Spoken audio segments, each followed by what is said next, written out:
Ok, damos inicio entonces a la explicación en referencia al ciclo diésel. Acá arriba dice página 28, esto fue del ciclo de Otto, ciclo de gas ideal para gasolina, motores a gasolina, ¿ok? Entonces comenzamos a leer y explicar para que estemos claros con esto. Ciclo diésel, el ciclo ideal para las máquinas de encendido por compresión, EC. Cada vez que usted vea EC, eso significa encendido por compresión.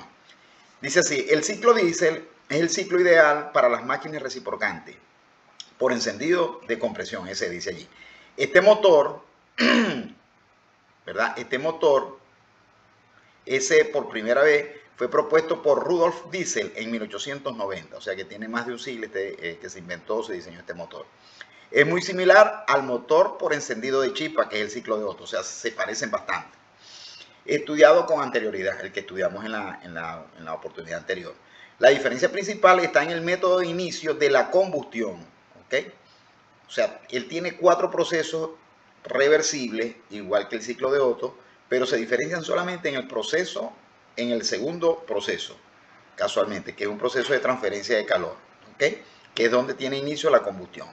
En los motores de encendido de chispa, conocidos también como motores de gasolina o motores a gasolina, sigo en la página 29, la mezcla de aire y combustible se comprime hasta una temperatura inferior a la temperatura de autoignición o de autoencendido del combustible, y el proceso de combustión se inicia al encender una bujía, es decir, en los motores a gasolina tenemos bujía y comprimimos una mezcla de aire y combustible. En los motores EC, o sea, por encendido de compresión, también conocido como motores diésel, el aire se comprime hasta una temperatura superior a la temperatura de autoencendido o de autoignición del combustible, y la combustión se inicia al contacto cuando el combustible se inyecta dentro de este aire caliente. ¿Qué significa? Que en los motores diésel yo no comprimo la mezcla aire-combustible, sino comprimo es aire, ¿ok? Comprimo el aire, a lo que comprimimos el aire, por supuesto sabemos que los gases al comprimirse aumentan la temperatura, entonces él va a aumentar a medida que yo voy comprimiendo el aire dentro del pistón, yendo del punto muerto inferior al punto muerto superior, o sea en la carrera ascendente, en la carrera de compresión que se llama vulgarmente. Allí voy aumentando la presión y por supuesto va a ir aumentando la temperatura, ¿ok?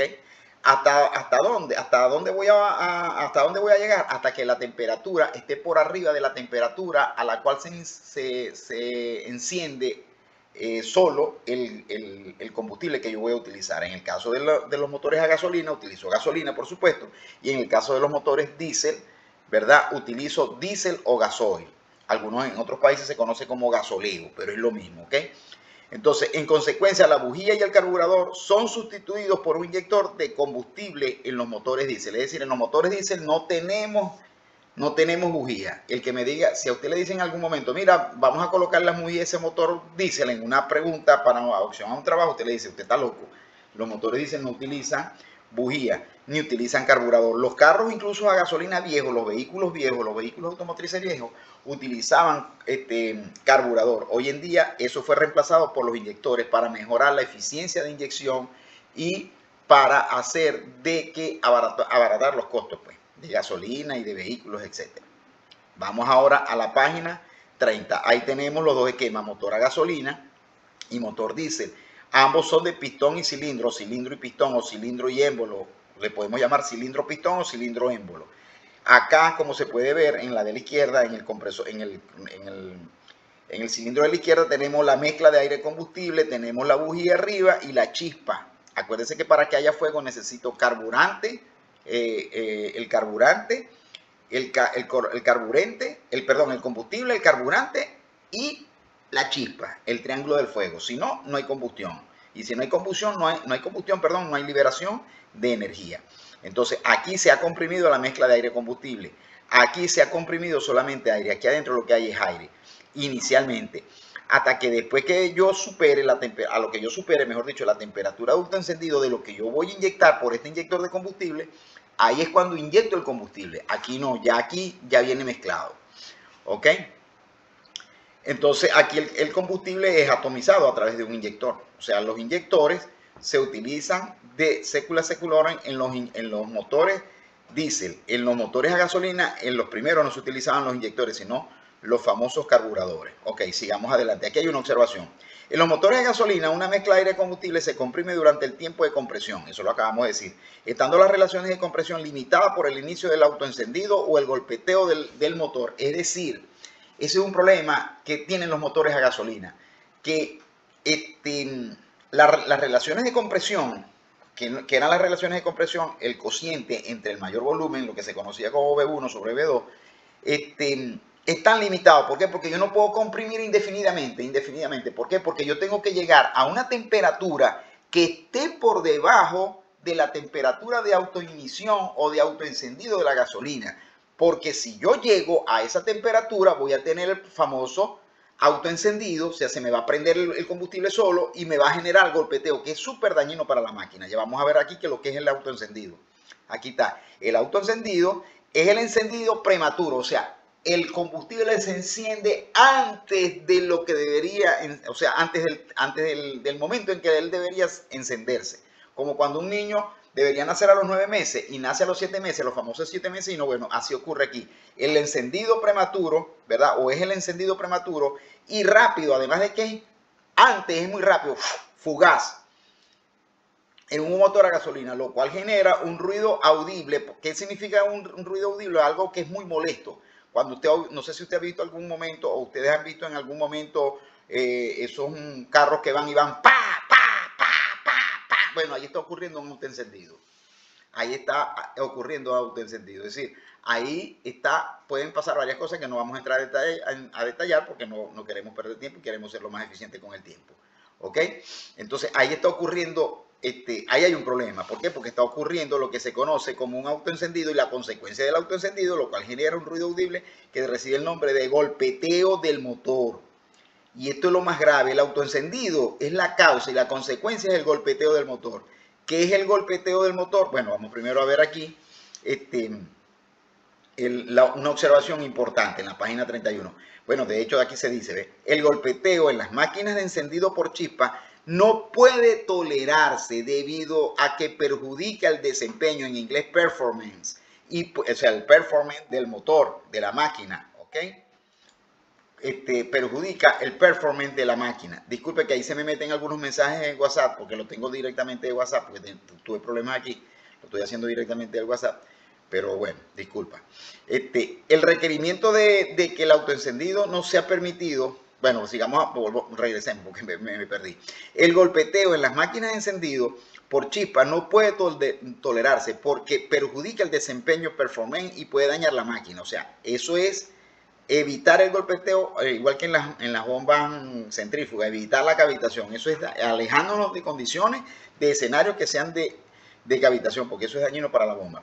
El requerimiento de que el autoencendido no sea permitido impone un límite superior en la relación compresión, ¿verdad? En la relación de compresión para las máquinas de combustión interna con encendido por chispa. Es decir, la relación de compresión, ¿qué pasa? Acuérdese usted que la eficiencia térmica del ciclo de Otto dependía de quién? Dependía de la relación de compresión. Si yo aumentaba mi relación de compresión, disminuía un cociente por allá que tenía la relación de compresión y por lo tanto aumentaba mi eficiencia térmica. Entonces, ¿qué puedo pensar yo? Ah, bueno, si yo aumento bastante la relación de compresión, voy a aumentar bastante mi eficiencia del motor y entre más eficiente sea el motor, mucho mejor. Sí, pero eso trae sus consecuencias. ¿Cuáles son las consecuencias? Que voy a caer en golpeteo y eso me va a perjudicar a la larga el motor. Lo voy a hacer más eficiente inicialmente, pero a la larga el motor le estoy quitando durabilidad. Lo voy a dañar más rápidamente. ¿Por qué? Porque el golpeteo son unas ondas de presión, que por ahí lo tengo escrito, ¿verdad? Que se transmiten de la sustancia que se está quemando, de la mezcla esa que está explotando, ¿verdad? Se transmite aquí en el pistón. Del pistón se transfiere a la biela, a la manivela, a los anillos del pistón, los desbalancea todo, los desajusta todo. Ya el motor se puede incluso trancar. Se puede dañar el cigüeñal, se puede dañar el árbol de leva, se pueden dañar los rodamientos, se puede dañar incluso hasta la caja de transmisión. O sea, tiene unas consecuencias nefastas para un motor. Entonces, cero golpeteo, cero autoencendido. Entonces, ¿qué tengo que hacer yo? Tener relaciones de compresión que me permitan no sobrepasar esa temperatura de autoignición de la gasolina. Entonces, cuando se emplean altas relaciones de compresión, la temperatura de la mezcla aire-combustible se eleva por encima de la temperatura autoencendido del combustible. La temperatura, ¿qué es la temperatura de autoencendido? Es la temperatura a la cual el combustible se enciende sin ayuda de una chispa. Es decir, él se prende solo, se incendia solo, sin necesidad de colocarle una chispa. Entonces, darle una chispa trae una bujía. Las bujías lo que hacen es que le meten la chispa a esa mezcla para que pueda explotar, para que se pueda incendiar y pueda explotar, ¿ok? En el buen término de la palabra. Entonces, durante el proceso de combustión, con lo que causa una temprana lo que causa un temprano y rápido quemado del combustible en algún punto o puntos delante del frente de la flama. Cuando te digan flama, en termodinámica se refiere a llama o frente de llama, seguida por una combustión casi instantánea del gas remanente, o sea, el poquito gas que quedó ahí, generándose así mismo violentas ondas de presión en los cilindros de la máquina que elevan el llamado golpeteo por encendido. Eso ya lo acabamos de decir, el golpeteo, cero golpeteo, tengo que alejarme del golpeteo. Compáralo como diríamos, como que estás en un cerro y tienes a un lado un despeñadero ahí. Tú te tienes que alejar del despeñadero, porque el despeñadero es peligroso. Si te cae el despeñadero, Dios guarde, te mata. Dios te protege, Dios te bendiga. ¿Ok? La mejora de la eficiencia térmica en las máquinas de gasolina, que mediante relaciones de compresión más altas, hasta aproximadamente 12, sin que se enfrenten problemas de autoencendido, fue posible con el empleo de mezclas de gasolinas que tienen buenas características de antidetonante, como la gasolina mezclada con tetraetilo de plomo. Este compuesto se ha agregado a la gasolina desde 1920 debido a que es el método más económico para aumentar el número de octanaje. ¿Y qué es el octanaje? Que es una medida de la resistencia al golpeteo del motor de un combustible.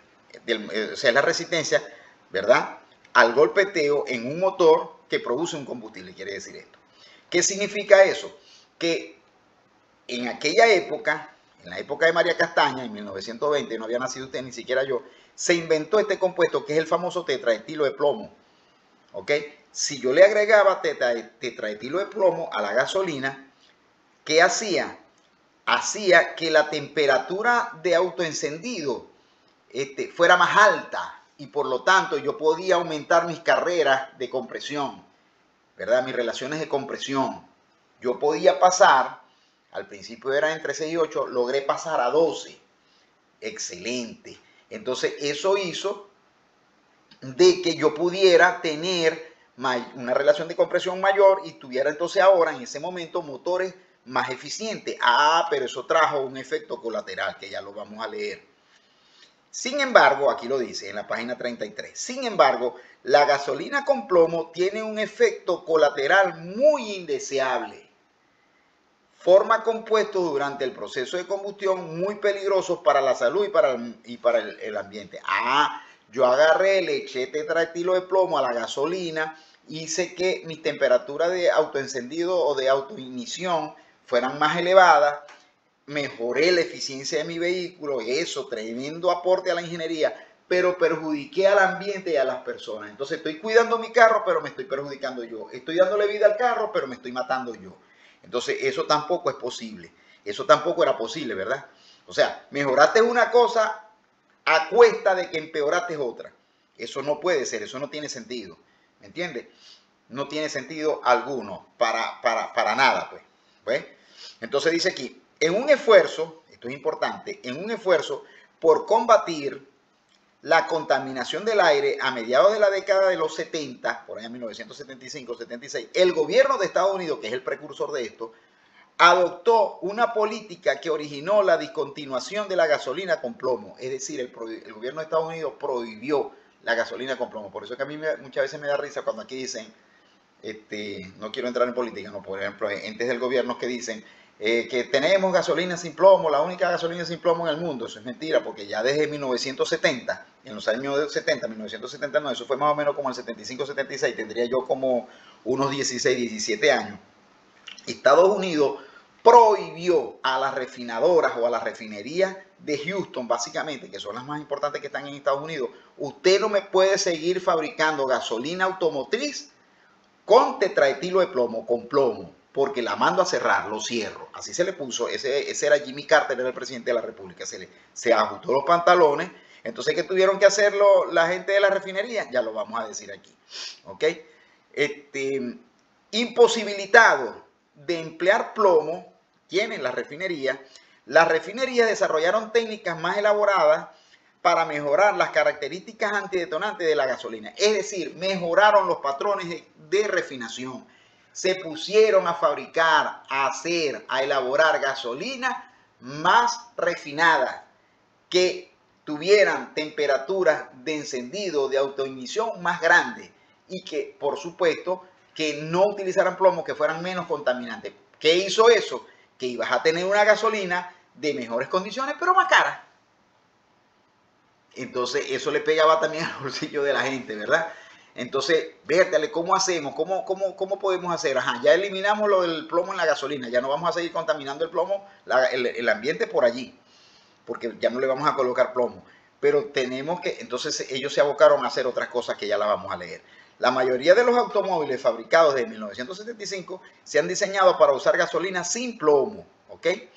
Y las relaciones de compresión se han reducido para evitar el golpeteo. Es decir, se trabajaron las dos cosas. Bajame, por favor, la relación de compresión, quítamele el tetraetilo de plomo a la gasolina, protejo al ambiente y hago que mi carro no se me dañe a la larga. Ah, pero entonces, ¿cómo hago? Voy a tener un carro menos eficiente, entonces voy a tener un carro ahí que si yo quiero irme de aquí, de Houston a Nueva York, voy a tardar más tiempo, por decir algo, estoy locurando, ¿no? ¿Cómo hago entonces? ¿Verdad? Ah, vamos a ver qué hicieron ellos. La eficiencia térmica de los motores de automóvil ha disminuido como resultado de la reducción de las relaciones de compresión. Por supuesto, iban a disminuir. Pero gracias a mejoras en otras áreas que hizo el hombre, que hizo el ingeniero de aquella época, vamos a ver qué puedo hacer yo, porque me fregaron con la gasolina, ¿verdad? Tengo que hacer gasolina de más calidad, que contamine menos, que no tenga plomo. Tengo que bajarle la relación de compresión a los automóviles, va a bajarme la eficiencia. ¿Cómo hago para compensar eso? ¿Ves? ¿Cómo hago? Es como cuando usted está alquilado y usted paga $1000 al mes. Vértale, ¿cómo hago entonces? Vértale, pero es que yo llevaba a mi esposa y a mis hijos a comer los viernes y los sábados. No lo puedo llevar los viernes y los sábados, lo puedo llevar el viernes, ni siquiera lo puedo llevar el viernes. Lo tendré que llevar cada 15 días o lo tendré que llevar una vez al mes. Vamos a ver qué hicieron los ingenieros de aquel momento entonces para equilibrar esta situación. Pues ellos lo que hicieron fue reducir el peso de los automóviles. Vamos a hacer automóviles menos pesados. ¿Cómo hacemos para hacer automóviles menos pesados? Ah, bueno, algunas partes del automóvil que eran de hierro fundido o de hierro forjado, vamos a reemplazarlas por aluminio. Por ejemplo, los famosos motores de aluminio, los famosos rines de aluminio pesan menos. Ah, tengo rines de aluminio. La carrocería ya no va a ser un hierro así tan fuerte, sino más o menos como una fibra de vidrio, más liviano. Ah, entonces mejoran, disminuyó los pesos de los vehículos y por supuesto entonces el carro se puede desplazar a la misma velocidad que se desplazaba antes. Ah, otra cosa que se hizo, ¿cuál fue? Diseño aerodinámico mejorado. Se mejoró el diseño aerodinámico. ¿Qué significa eso? Que se le dio un perfil a los vehículos de tal manera que la resistencia que le opone el aire cuando el carro o el vehículo va en viaje sea menor. Entonces, todas esas cosas, ¿verdad?, compensaron la pérdida de compresión, la pérdida de eficiencia y el costo de la gasolina. Entonces, yo para ir entonces de Nueva York a Houston o de Houston a Nueva York, si yo gastaba antes 20 galones de gasolina, ahora gasto los mismos 20, hasta menos, gasto 10, 15 galones de gasolina y el costo queda compensado porque tengo menor volumen de gasolina. ¿Ves? De esa manera se mejoró la situación, entre otros factores que se mejoraron, pero estos fueron los fundamentales. Los automóviles actuales ofrecen una mejor economía de combustible, ¿ok? O sea, gastan menos combustible porque pesan menos, tienen un perfil aerodinámico mejor, etc. Y eso cada día se va mejorando. Permiten recorrer más kilómetros por litro de combustible, lo que yo le acabo de decir. Esto ejemplifica, esto es importante, esto ejemplifica cómo las decisiones de ingeniería implican compromisos y la eficiencia es solo una de las consideraciones para tomar una decisión final. Fíjense, Desmejoré la eficiencia, pero en el fondo la mejoré. ¿Por qué? Porque necesito menos trabajo neto. ¿Por qué? Porque el carro pesa menos. Entonces, en el fondo, una cosa se compensó con la otra. ¿Ok? Ok, vamos ahora a ver las curvas. Estas curvas yo no se las había dado, se las quiero dar para que usted tenga más conciencia de lo que estamos estudiando. Estas son las curvas de la eficiencia de Otto versus la relación de compresión. Aquí está, ¿ves? Las relaciones de compresión para motores a gasolina más o menos oscilan entre 7 y 10. Las relaciones de compresión para motores diésel oscilan más o menos entre 12 y 22, 23, 24 en algunos casos. Es mucho mayor. Por lo tanto, la eficiencia de un motor diésel es mucho mayor que la eficiencia de un motor a gasolina. ¿Ok? Este es el rango, ¿verdad? Y aquí están las eficiencias. Sigamos para adelante. Aquí están las curvas. Esta curva o gráfica de la eficiencia de Otto versus la constante K. Si yo agarro y bajo, disminuyo la constante K, pues la eficiencia, ¿verdad? Pues la eficiencia, disculpen que me salió algo aquí. Pues la eficiencia va aumentando. Es decir, ¿quién tiene un K más bajo? Los gases menos pesados. El aire, por ejemplo, pesa más que este señor que está aquí, que creo que es el argón. Y este es el dióxido de carbono, que pesa más que el aire. Entonces, fíjese dónde está el aire. ¿Ves? ¿Dónde está el aire? Por acá. Un poquito más arriba la eficiencia. ¿Por qué? Porque estos niveles de eficiencia son más grandes que estos que están acá abajo. Y estos que están acá, pues son más grandes que este y que este. ¿Ok? Entonces, si yo aumento K, ¿verdad? Si yo aumento K en el ciclo de Otto, ¿verdad? La eficiencia aumenta para una relación de compresión constante. Es decir, si yo tengo una relación de compresión constante, vamos a suponer de 8, te haría por aquí, ¿verdad? ¿Qué pasa? Que si yo tengo una relación de compresión de 8, aquí para un K de 1.3, mi eficiencia sería, bueno, esto no es así, aquí dice 60%, eso es falso. La eficiencia, lo acabamos de decir, oscilan entre 25 y 30, pero supongamos que fuera así. Entonces quiere decir que para esta relación de compresión, mi eficiencia es de 0.6. Para la misma relación de compresión, si yo aumento ahora el K, o sea, tomo un gas más ligero, entonces mi eficiencia aumenta. ¿Ve? Y si tomo el de más arriba, pues la eficiencia se va más arriba. O sea, si tomo un gas menos pesado, monoatómico, como el argón, pues se va más arriba. Ok, sigamos para adelante. Vamos aquí a respaldar eso que acabamos de decir. En consecuencia, para una relación de compresión dada, un ciclo de Otto ideal que emplea un gas monoatómico, argón o helio, con K igual a 1.667, o sea, quiere decir que el argón y el helio tienen la misma constante K, que no es otra cosa que la relación de calores específicos. Como fluido de trabajo tendrá la eficiencia, ¿verdad? Tendrá la eficiencia, ¿ok?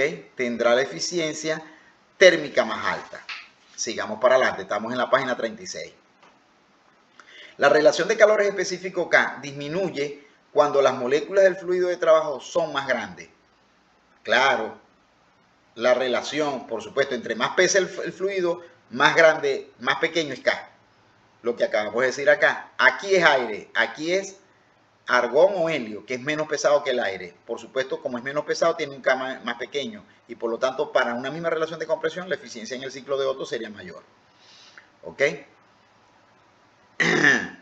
Sigamos adelante. El fluido de trabajo en máquinas reales contiene moléculas más grandes, pesa más. Es decir, ahí no solamente tengo aire, parece que tengo una mezcla de aire y combustible.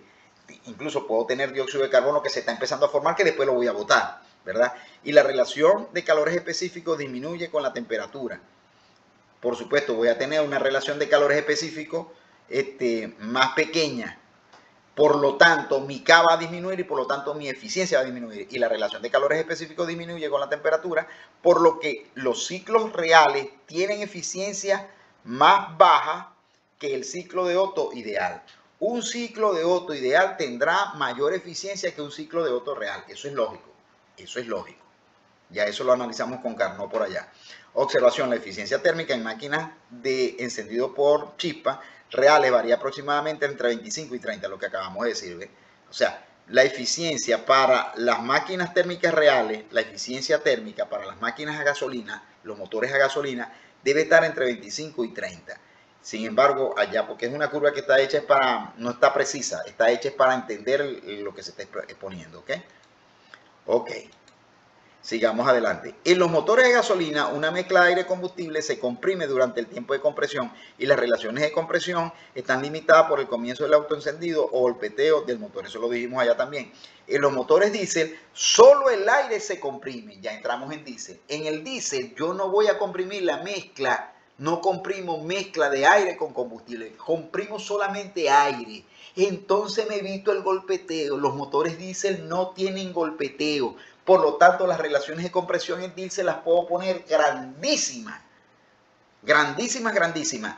Entonces cualquiera me podrá decir, ajá, pero entonces yo voy a poner un cilindro infinito para tener una infinita relación de compresión y tener un motor con una eficiencia igual a la máquina de Carnot del 100%. No, porque entonces, ¿qué pasa? Que si yo pongo un motor con una relación de compresión infinita, tendría que aumentar infinitamente la presión, me tendría que aumentar infinitamente la temperatura, y hay una cosa que se llama temperatura de fusión del material del cual están hechos los pistones, que no, tampoco lo puedo superar, porque si yo someto el pistón a una temperatura superior a la temperatura de fusión, voy a fundir el pistón.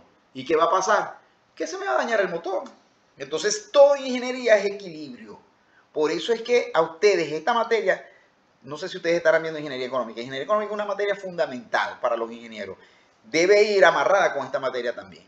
¿Okay? Entonces, en los motores diésel, solo el aire se comprime durante el tiempo de compresión. Ahí voy a comprimir aire. Entonces, no voy a tener el problema de ¿qué? De la detonación, del golpeteo, ¿verdad? Entonces, en los motores diésel, solo el aire se comprime durante el tiempo de compresión, con lo cual se elimina la posibilidad de autoencendido. Por tanto, los motores diésel son diseñados para operar a relaciones de compresión mucho más altas, por lo general entre 12 y 24.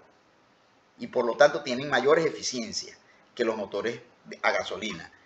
Luego dice, evitar el problema de autoencendido tiene otro beneficio.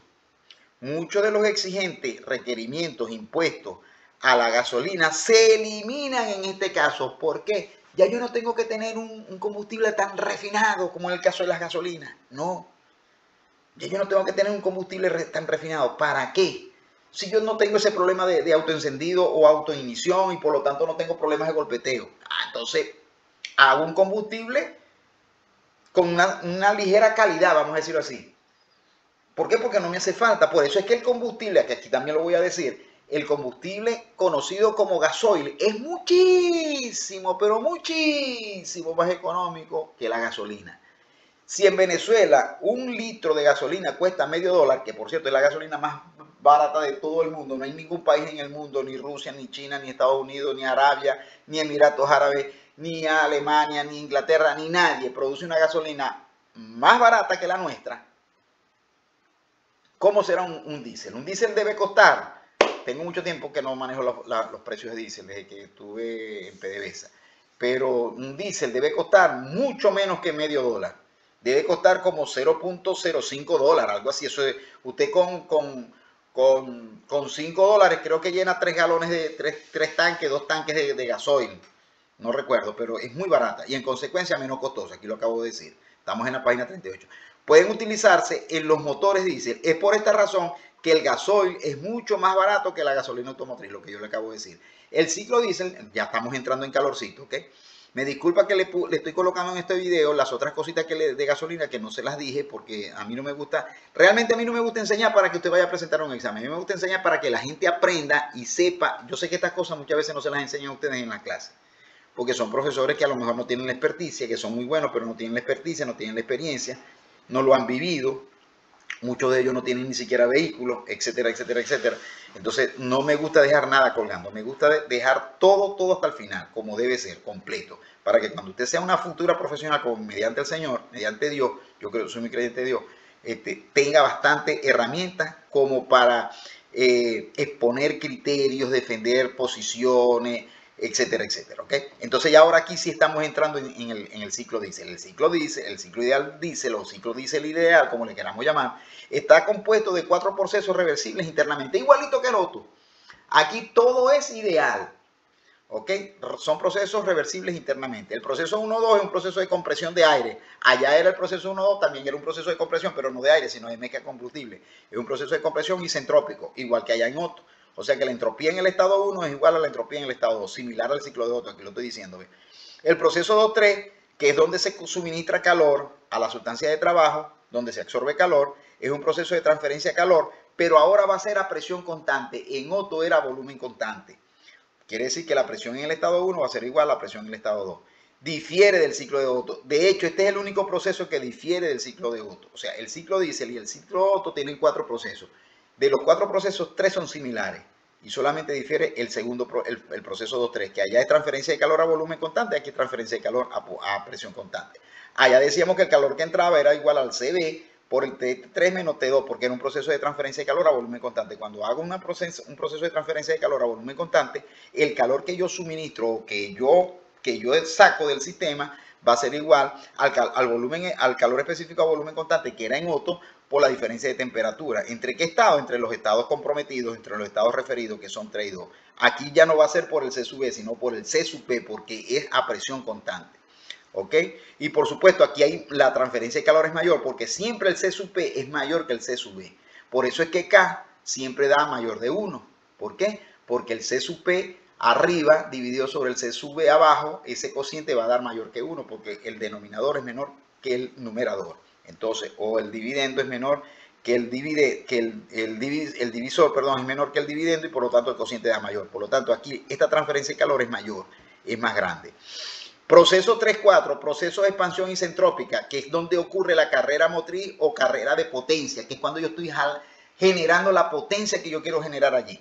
O sabemos que a una eficiencia, ¿no? Es un proceso de expansión isentrópico también, igual que similar en el ciclo de Otto. Entonces, el proceso 1-2, 3-4, vamos al proceso 4-1, que es este que está acá, que es un proceso de transferencia de calor a volumen constante. También en Otto era un proceso de transferencia de calor a volumen constante. Y utilizamos la ecuación esta que está acá para calcular el calor rechazado o liberado del sistema. Observación. Debido a que el proceso de inyección de combustible, gasoil o diésel, empieza cuando el émbolo se aproxima al punto muerto superior. Acuérdense que yo comienzo primero, yo le meto aire a la cámara, la empiezo a comprimir. Y después que ya yo superé la temperatura de autoencendido o ignición o autoignición, entonces empiezo a inyectar, a rociar con los inyectores de gasoil, comienzo a rociarle gasoil. Eso comienza, ¿verdad? En la primera parte de compresión y todavía incluso cuando él va bajando, todavía se le está inyectando. Entonces, en la última parte de la compresión y en la primera etapa de la expansión, sigo inyectando combustible y se sigue quemando combustible. ¿Ok? Entonces, por eso es que digo acá, debido a que el proceso de inyección de combustible, gasoil o diésel, como le queramos llamar, empieza cuando el émbolo se aproxima al punto muerto superior y continúa durante la primera parte de la carrera motriz o de generación de potencia, o sea, cuando va bajando, estos motores, el proceso de combustión sucede durante un periodo más largo. O sea, la transferencia de calor tarda más. La generación de la combustión tarda más, es más larga por esa misma situación. Debido a esta mayoría, perdón, discúlpenme, debido a esta mayor duración, el proceso de combustión en el ciclo diésel ideal se reemplaza por un proceso de transferencia de calor a presión constante. Como tarda tanto, acuérdense que el diésel lo que es un modelo de la realidad, de lo que realmente ocurre en la máquina real, en la máquina diésel real, ¿verdad? Entonces, en lo que es la inyección y la combustión se reemplaza por un proceso de transferencia de calor y como tarda tanto, se hace a presión constante para poder compensar esa tardanza, vamos a decirlo así. Al igual que en el ciclo ideal de Otto, el ciclo ideal de diésel se ejecuta en un dispositivo cilindro, émbolo o pistón, como le queramos llamar. Cuando usted le hablen de émbolo, es lo mismo que le estuvieran hablando de pistón. Es lo mismo. Y aquí están los diagramas de presión versus el volumen específico, el volumen, como lo queramos ver, si lo queremos ver con volumen específico o con volumen es lo mismo, en el ciclo ideal del diésel. Fíjense, el proceso 1-2 es un proceso de compresión isentrópico, luego de 2 a 3 hay un proceso de transferencia de calor hacia la sustancia de trabajo, luego hay una expansión que es la carrera motriz o carrera de potencia, la que va en el proceso 3-4, es un proceso isentrópico, quiere decir que 3 y 4 tienen la misma entropía, y luego aquí hay un rechazo o bote de calor, transferencia de calor hacia el ambiente, también le llaman algunos, ¿verdad? Pero a volumen constante, ¿ok? Y en el diagrama TS, más se usa en diésel que este. Sin embargo, pueden usarse los dos, ¿ok? Entonces, en el diagrama TS, aquí tenemos desde 1 a 2 un proceso de compresión a entropía constante. Aquí tenemos la entropía, aquí tenemos la temperatura, y aquí hay un proceso de transferencia de calor. Claro, no coloqué aquí el Q entrando, de 2 a 3 por esta isóbara. ¿Qué significa isóbara? Línea de presión constante. Y esta es un proceso isocórico, o le llaman algunos isométricos también, un proceso a volumen constante, que es el proceso 1-4, o perdón, mejor dicho 4-1, ¿ok? Entonces, compresión 1-2 isentrópica, transferencia de calor a presión constante 2-3, expansión isentrópica de 3 a 4, quiere decir que 3 y 4 tienen que tener la misma entropía. Por eso es que aparece aquí que la entropía 4 es igual a la entropía 3. Y por eso es que también aparece aquí que la entropía 1 es igual a la entropía 2. O sea, la entropía aquí es la misma aquí, la entropía aquí es la misma aquí, ¿verdad? La presión aquí es la misma presión aquí porque esta es una línea de presión constante. El volumen aquí es el mismo volumen aquí porque es una línea de volumen constante. Ok, aquí tenemos las fórmulas que son bastante parecidas a la de Otto para hallar la eficiencia térmica del ciclo diésel. La eficiencia térmica del ciclo diésel, que es esta que está acá, genérica, trabajo neto sobre el calor de alta, el calor que se está suministrando al sistema, y el calor neto haciendo un heat balance, ¿verdad? De energía. Tenemos que el trabajo neto sería calor de alta menos calor de baja sobre calor de alta. Si yo divido esto entre esto me da 1, y si yo divido esto entre esto me queda esto que está aquí. Como en el calor de baja la transferencia de calor es a volumen constante, puedo sustituir entonces por esto, igual que aquí. Esta ecuación que está aquí, solamente aquí se lo puse, ¿ve? Esto se va a utilizar, esta que está aquí, se va a utilizar solamente cuando, ¿verdad?, estemos en la condición de aire estándar frío. Si no es aire estándar frío, no la puedo utilizar porque los calores específicos varían. Cuando a mí me hablan de una condición de aire estándar frío, los calores específicos se pueden mantener constantes. Entonces, yo aquí, como si no es aire estándar frío, esto no va a ser constante ni esto va a ser constante.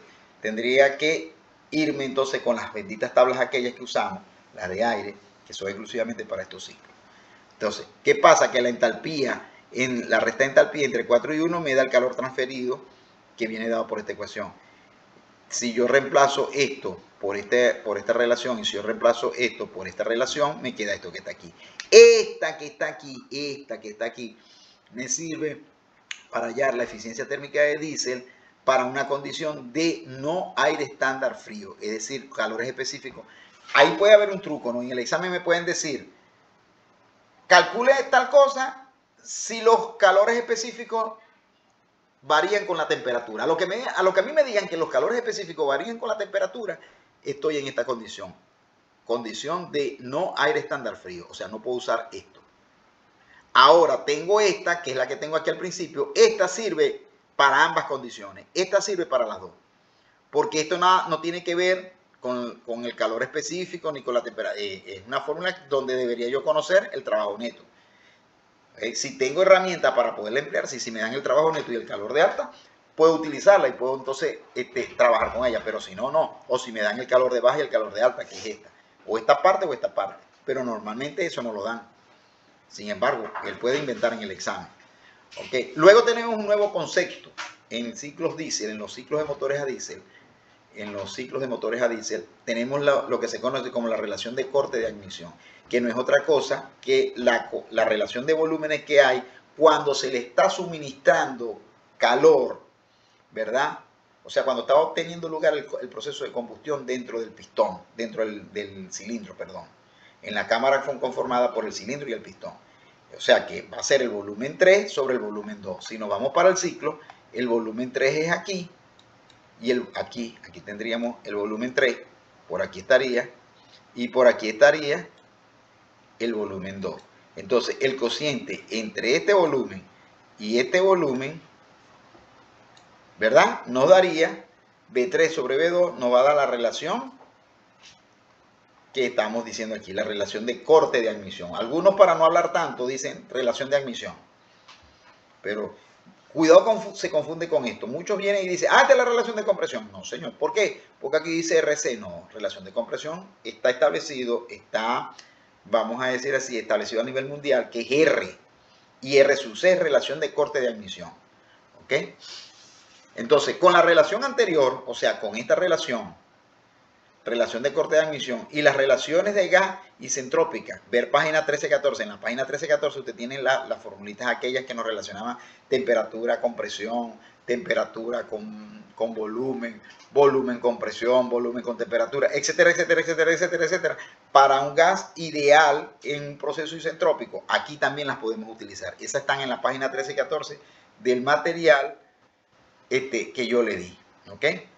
Entonces, llegamos a esta ecuación que está aquí. Esta ecuación sirve para hallar la eficiencia térmica en un motor diésel, ¿verdad? Cuando yo conozco la relación de compresión y cuando yo conozco la relación de corte de admisión o relación de admisión, ¿ok? Y tenemos la condición de aire estándar frío, ¿ok? Y tenemos la condición. Fíjense que esto que está aquí es la eficiencia del ciclo de Otto. Esto que está aquí. Por eso es que a alguien se le ocurrió decir, si yo tengo aquí el ciclo de Otto y tengo el ciclo de diésel y están combinados los dos, surgió un nuevo ciclo que es el ciclo dual, pero eso no se lo dieron a usted. Eso es más que todo para posgrado. Entonces aquí dije yo, donde R es la relación de compresión, RC es la relación de corte de admisión y K es la relación de calor específico del fluido. Estamos ya en la página 42, abajo dice, observación. De la ecuación o relación anterior se puede observar que para la condición de aire frío o estándar, para la relación de aire frío estándar o aire normal, algunos libros no hablan de aire estándar frío, sino aire normal. Por ejemplo, el profesor Van Wylen, los profesores Van Wylen hablan de aire normal, pero el profesor Seingel habla de aire estándar frío. Es lo mismo, por si las moscas se le ocurre a ese señor poner en el examen esos términos. Acuérdense que a veces en los exámenes nos caemos porque no sabemos de qué nos están hablando. Entonces, por eso es que hay que primero saberse bien los términos, la teoría, y luego ir a los problemas. La eficiencia del ciclo diésel difiere del ciclo Otto por la cantidad entre corchetes, o sea, esta cantidad que está aquí, esto que está aquí. ¿Ok? Dicha cantidad siempre es mayor que 1, por lo tanto, la eficiencia del ciclo Otto, esto pareciera una contradicción con referencia a lo que yo le acabo de decir. Yo le acabo de decir que siempre los ciclos diésel van a tener mayor eficiencia térmica que los ciclos Otto. Sin embargo, aquí estoy diciendo lo contrario. Ah, pero este es para una condición. Sí, solo sí, ambos ciclos operan a la misma relación de compresión. Es decir, que si el ciclo Otto y el ciclo diésel están operando con la misma relación de compresión, tenga usted la plena seguridad que el ciclo de Otto es mayor que el ciclo diésel. Pero ¿qué es lo que pasa? Que yo no voy a tener un ciclo diésel trabajando a una relación de compresión baja como el ciclo de Otto en términos relativos, ¿verdad? Si yo tengo un ciclo diésel, ¿cómo lo voy a poner a trabajar con relaciones de compresión baja? No, si yo no tengo problemas de golpeteo ni autoencendido o autoignición allí, no, ¿para qué? Eso es como ocurre en la vida real. Yo voy por una carretera Lara Zulia. Si no viene en carro, ¿qué hago? Pongo el carro a 140, si yo puedo. 140, 160. Ah, pero yo veo que hay cola de carro, yo no voy a ir a 160, ¿verdad que no? Voy a 80, voy a 60, depende de los obstáculos que yo vea en el camino, en una vista panorámica que yo haga en la carretera. Pues entonces, esto solamente ocurre si tienen la misma relación de compresión. Pero es que la relación de compresión, fíjate tú que la relación de compresión de Otto, en algunos casos de diésel, perdón, dobla a la relación de compresión de Otto. Entonces, pero esto pudiera ocurrir solamente en esa condición. De la última relación de la eficiencia térmica de diésel se puede observar que si yo bajo la relación de corte de admisión, aumenta la eficiencia térmica de diésel. Es decir, que cuando yo bajo esto, RC, si yo bajo esto, esto baja. Y esto que está aquí baja, y todo esto baja. Y si yo multiplico esto por algo bajo, algo más pequeño, esto se hace más pequeño. Quiere decir que a uno le voy a quitar algo más pequeño y por lo tanto esto tiene que aumentar. Si usted tiene $2 y yo le quito medio dólar, le queda 1.5 dólares. Pero si usted tiene $2 y yo le quito 0,0001 dólar, prácticamente le queda el mismo dólar. Entonces está aumentando la eficiencia. Cuando aumentan RC para una misma relación de compresión, para una misma R, si yo aumento RC, aumenta la eficiencia del ciclo diésel. Y eso lo vamos a ver más adelante. ¿Ok? Ajá, si RC es igual a 1, entonces la eficiencia del ciclo diésel se equipara cuando la relación de corte de admisión vale 1, o sea, cuando el volumen 3 es igual al volumen 2, cosa que es imposible, no puede ser, porque si no, no hubiese transferencia de calor, pero en el caso hipotético, entonces, ¿cuándo se igualan los ciclos de diésel? En un caso hipotético y de Otto, la eficiencia, perdón, ¿cuándo se igualan las eficiencias del ciclo de diésel y de Otto? Cuando la relación de corte de admisión vale 1. o sea, cuando B3 es igual a B2, lo cual es falso, eso es imposible. ¿Por qué? Porque sería, vámonos para el ciclo, sería algo así como que esto se monta aquí. Entonces el proceso vendría por aquí así, ¿ve? Vendría algo así. No, no me deja, vamos a ver si me deja. No, no me deja. O sea, ya yo no vendría así, hasta aquí y después así. No, ya yo vendría de aquí para acá. Claro, no me deja. Pero desaparecería el proceso 2-3 y entonces no habría transferencia de calor aquí, lo cual es una falacia. ¿Ok? Bueno, sigamos adelante. Ajá, si RC es igual a 1, entonces la eficiencia térmica de diésel es igual a la eficiencia térmica de Otto. No obstante, debemos tener siempre presente que los motores diésel operan a relaciones de compresión mucho más altas, por lo que suelen ser más eficientes que los motores de encendido de chispa o motores a gasolina. Eso lo acabamos de decir. También podemos decir que los motores diésel queman combustible de manera más completa. La quema de combustible en los motores diésel es más completo. En los motores a gasolina no todo el combustible que se mete allí se quema, sin embargo se bota. Cuando un carro va caminando, va en la carretera y está botando humo por el escape, ahí vienen productos de la combustión, ahí viene gasolina, porque parte de la gasolina que se inyecta al pistón no se quema. Por eso es que ellos también tienen una eficiencia muy baja. ¿Okay? Entonces también podemos decir que los motores diésel queman el combustible de manera más completa. En los motores de diésel la quema de combustible es más completa porque suelen operar a menores revoluciones. Claro, le da más tiempo.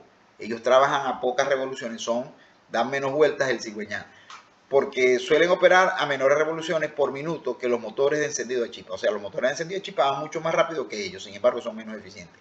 La eficiencia térmica de los motores diésel varía aproximadamente entre 35 a 40, mientras que en los de gasolina, en los de Otto, entre 25 y 30. Aquí se puede ver que son más eficientes que esto. Tampoco es que son tan eficientes, pero son más eficientes. Las relaciones de compresión en los motores diésel oscilan entre 2 y 22, muchísimo más que los motores a gasolina, que oscilan entre 7, 8, 10. En el mejor de los casos 12.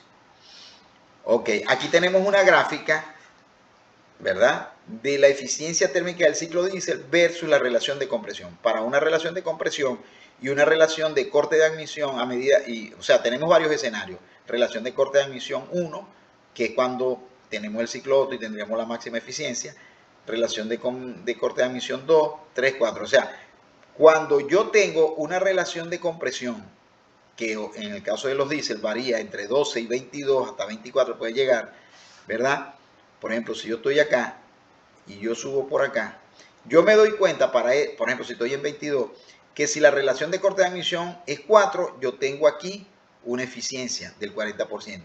Claro, esto está dibujado no a precisión, pero sí para que se entienda, ¿no?, lo que se está explicando.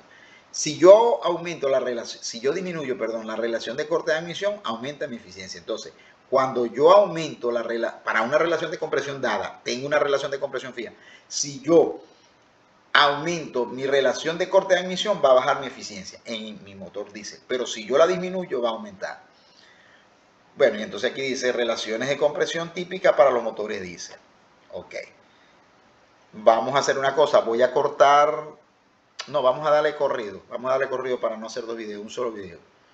Lo que es que ya llevamos 48 minutos, pero vamos a cortarlo aquí y mejor. Y le explico el ejercicio, es un solo ejercicio porque es el único que normalmente, él siempre pone esto, lo único que le varía son algunos valorcitos por allí. Voy a cortar aquí y se lo envío entonces.